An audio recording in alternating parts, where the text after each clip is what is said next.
Selamat datang kembali di sesi pendalaman kita. Hari ini kita punya misi khusus nih.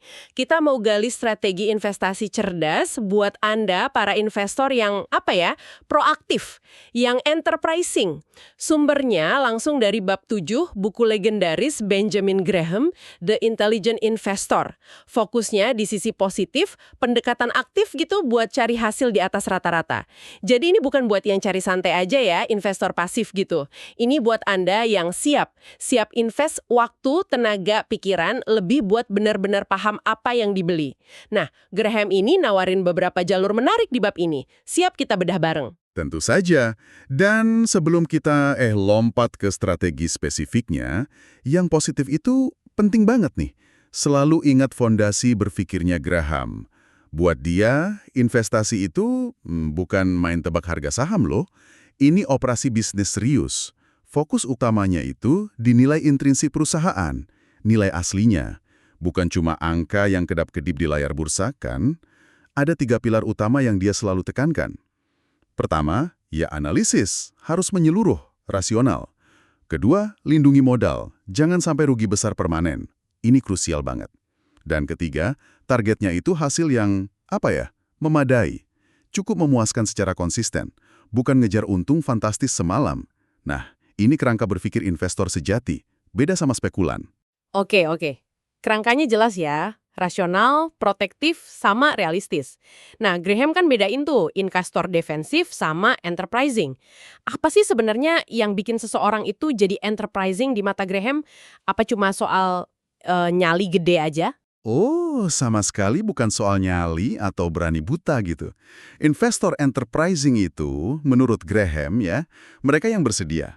Dan juga mampu curahin waktu, usaha intelektual yang signifikan, terus skill analisis yang tajam buat milih dan ngelola investasi mereka. Jadi ini tentang kerja keras, kecerdasan, bukan sekedar ikut-ikutan atau berani tanpa hitungan. Beda sama investor defensif yang prioritasnya kan aman, mudah, hindari salah besar. Nah, investor enterprising ini aktif cari peluang yang potensinya ngasih imbal hasil lebih tinggi dari pasar. Tapi, ada tapinya nih.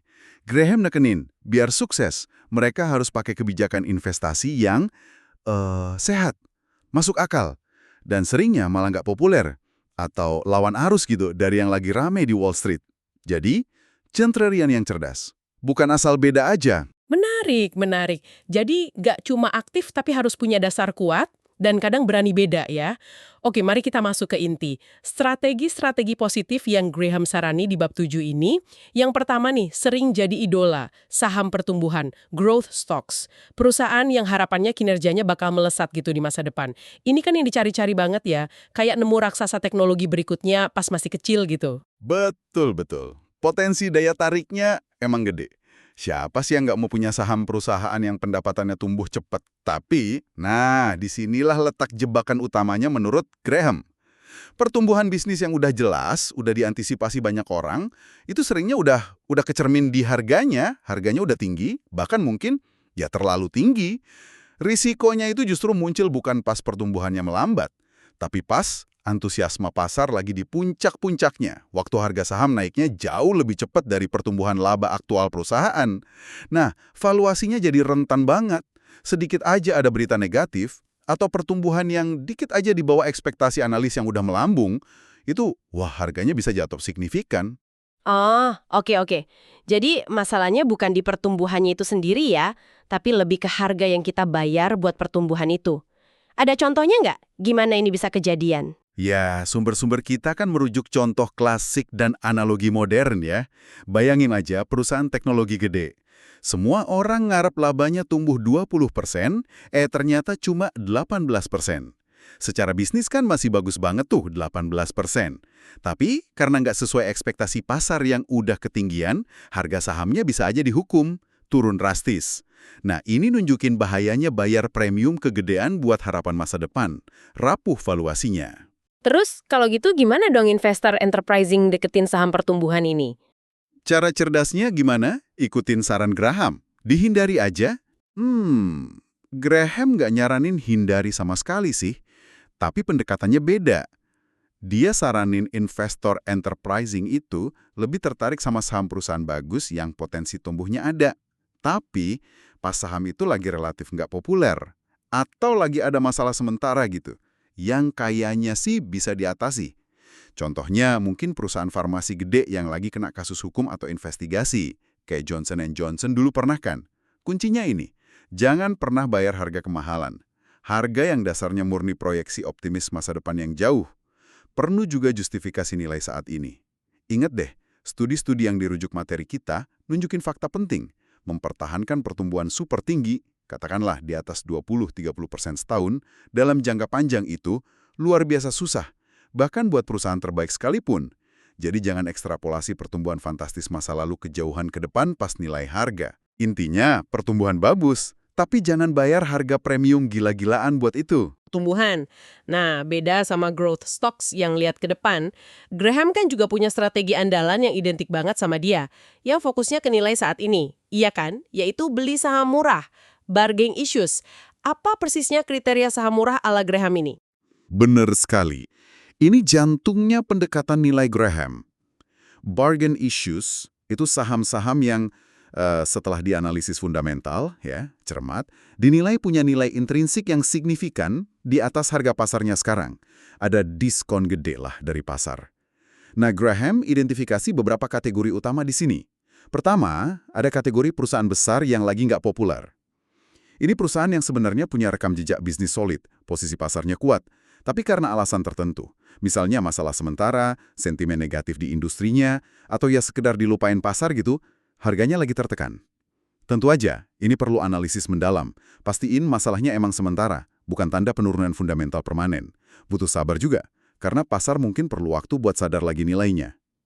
Kategori kedua, nah ini yang klasik banget, mungkin paling terkenal dari Graham. Cari saham yang diperdagangin di bawah nilai aktiva lancar bersih. Net Current Asset Stocks, atau net-nets. Strateginya simple tapi kuat. Cari perusahaan yang total nilai pasar sahamnya, kapitalisasi pasar, itu lebih rendah. Lebih rendah dari nilai aset lancarnya, kas, piutang, persediaan, setelah dikurangi semua utangnya. Jangka pendek, jangka panjang, semua.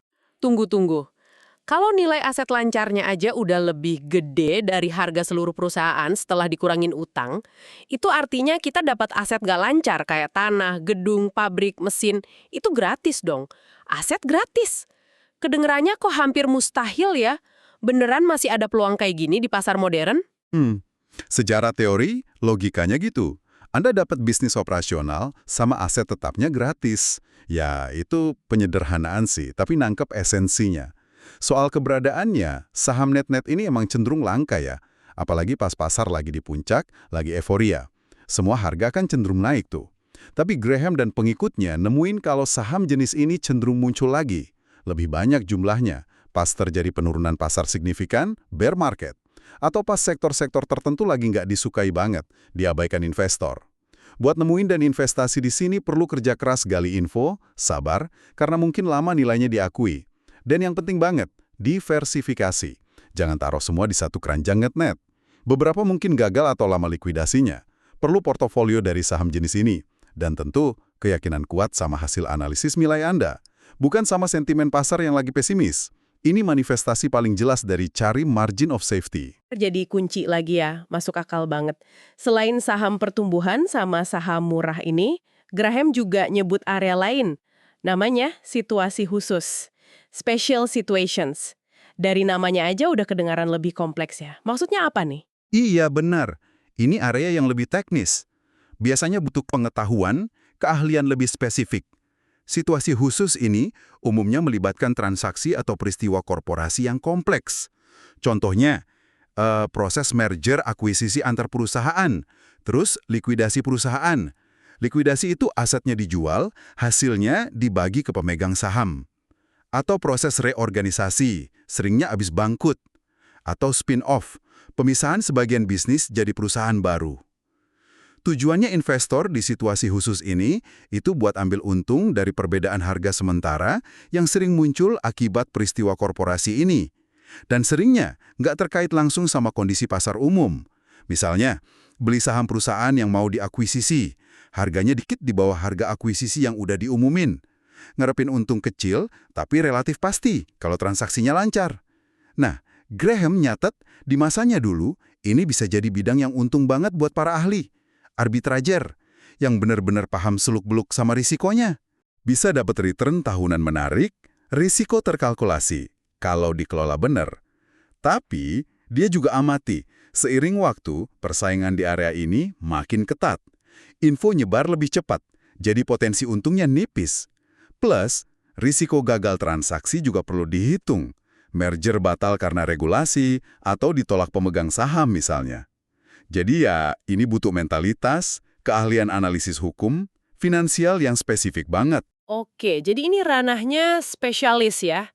Bukan buat investor proaktif biasa yang mungkin nggak punya waktu atau keahlian dalam detail transaksi korporasi rumit. Nah, setelah bahas fokus di saham spesifik, growth, bargain, special situations, gimana pandangan Graham soal strategi yang lebih umum? Yang sering kita dengar, coba beli pas rendah, jual pas tinggi, market timing. Apa investor proaktif harus jago ramal kapan pasar naik atau turun nih? Nah, disinilah Graham nunjukin skeptisismenya yang kuat banget. Dia sangat ragu. Raguin kemampuan siapapun, termasuk profesional, buat secara konsisten dan akurat ramal pergerakan pasar jangka pendek atau menengah. Dia lihat banyak formula atau metode timing pasar yang populer di masanya, kayak pakai rata-rata pergerakan harga, indikator ekonomi. Itu seringnya gagal total, pasti uji jangka panjang, atau di kondisi pasar beda. Coba nebak arah pasar itu permainan yang menurut dia susah banget dimenangin secara konsisten. Fokus investor cerdas, kata Graham, bukan di prediksi pergerakan pasar ke depan, tapi di reaksi. Reaksi yang rasional, disiplin, terhadap fluktuasi harga pasar yang ya emang nggak bisa dihindari. Ini balik lagi ke konsep tuan pasar atau Mr. Market yang terkenal itu kan? Alegori pasar sebagai mitra bisnis bipolar yang tiap hari datang nawarin harga beli atau jual saham Anda, kadang dia euforia, harga tinggi banget, kadang depresi, harga rendah banget. Investor cerdas itu nggak kebawa mood tuan pasar. Malah sebaliknya, dia manfaatin mood itu. Artinya, dia siap beli secara bijak pas tuan pasar lagi depresi, nawarin harga murah banget, jauh di bawah nilai intrinsik. Dan mungkin siap jual sebagian pas tuan pasar lagi euforia, nawarin harga tinggi banget, jauh di atas nilai intrinsik. Ini bukan soal ramal kapan tuan pasar bakal ganti mood ya, tapi soal manfaatin penawaran harga ekstrim yang kadang muncul karena emosi pasar. Jadi kuncinya bukan jadi peramal cuaca pasar, tapi lebih kayak jadi pembeli atau penjual oportunis yang disiplin. Pas ada obral besar atau harga gila yang ditawarin tuan pasar gitu ya. Tepat sekali. Disiplin itu kuncinya. Dan dalam praktiknya, salah satu cara paling simpel dan disiplin buat nerapin prinsip ini tanpa nebak-nebak, itu lewat rebalancing portofolio secara berkala. Misalnya, Anda netapin alokasi ideal 60% saham, 40% obligasi. Kalau pasar saham naik kenceng, porsi saham jadi 70%. Anda otomatis jual 10% saham, pas harga tinggi, beli obligasi, balik ke 60-40. Sebaliknya, kalau pasar saham jatuh, porsi saham jadi 50%. Anda jual obligasi, beli saham, pas harga rendah, balik ke 60-40.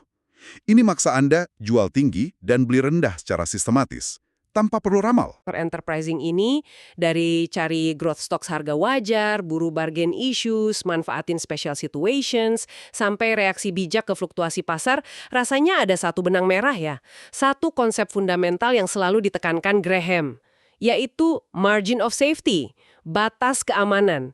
Bisa dijelasin lagi intinya apa dan gimana ini ngikat semua strategi tadi? Anda nangkap esensinya bagus banget. Margin of safety atau batas keamanan itu emang jantungnya, pilar utama seluruh filosofi investasi Benjamin Graham. Ini bukan cuma strategi tambahan, tapi fondasi semua keputusan investasi bijaksana. Secara simpel, margin of safety itu adanya selisih, penyangga, buffer, yang signifikan dan nguntungin antara harga yang Anda bayar buat aset investasi sama nilai intrinsiknya. Nilai sebenarnya berdasarkan analisis fundamental yang rasional dan konservatif. Fungsinya apa? Vital banget. Dia berfungsi sebagai pelindung, bantalan, terhadap macam-macam kemungkinan nggak enak. Mungkin ada salah analisis kita, salah hitung, manusia kan nggak sempurna ya. Mungkin ada perkembangan bisnis atau ekonomi buruk yang nggak terduga ke depan, atau mungkin ya sekitar apa saja. Makin gede margin of safety, makin gede ruang buat salah atau nasib buruk tanpa bikin rugi permanen di modal investasi Anda. Jadi batas keamanan ini bisa beda-beda bentuknya ya, tergantung strateginya. Gimana penerapannya secara konkret di strategi-strategi tadi? Betul sekali. Penerapannya bisa variasi. Buat saham murah, bargain issues, margin keamanannya paling jelas, seringnya kuantitatif. Misalnya di kasus NetNet tadi, margin keamanannya ya perbedaan antara harga pasar yang dibayar sama nilai likuidasi aset lancar bersihnya yang lebih tinggi. Atau di perusahaan besar nggak populer, margin keamanannya didiskon harga terhadap potensi pendapatan atau nilai aset jangka panjangnya yang normal. Berdasarkan data historis, analisis kondisi sekarang. Di sini, margin keamanannya divaluasi yang jelas-jelas murah dibanding nilai terukurnya.